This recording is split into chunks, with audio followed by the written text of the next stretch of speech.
Welcome to Cinema 101, where every frame tells a story, and every story starts with passion. Suppose we did win. What would you do with it? What? The money.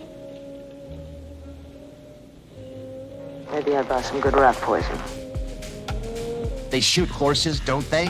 Directed by Sidney Pollack and based on Horace McCoy's novel, is a grim portrayal of desperation during the Great Depression, centered around a brutal dance marathon where contestants suffer for a chance of prize money. The film's release came during a turbulent era in American history and immediately became a scathing allegory for capitalist exploitation and emotional spectacle, forecasting the cruelty that would become central to reality TV culture. Right here on the dance floor, a public wedding. I mean, you get divorced right after the show if you want. It's just for effect.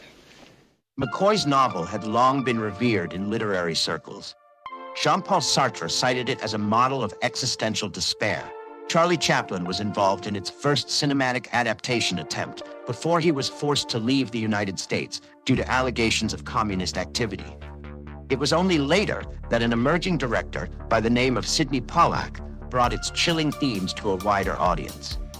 The film's bleak tone and experimental structure, especially its use of flash-forwards revealing the protagonist's fate early on, was bold for the time.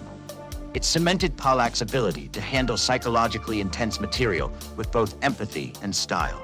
They knew something terrible was going to happen by the end of the picture, because the flash forwards would come full circle with it in a way, and you would see there were little tiny things. You would see a scene, for example, where Robert, the character Robert,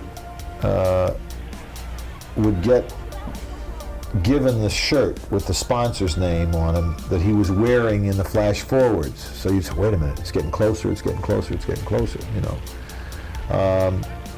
Anyway, those were some of the, but now also it was, as I said, it was a film that took place in one set only. There was no way to go outside, there was no way to do anything else. It was also a film that repeated the same activity over and over and over again for 2 hours and got slower, which is a nightmare. I mean, in order to create the reality of the fatigue level, I had a real pacing problem. You can't make them talk faster.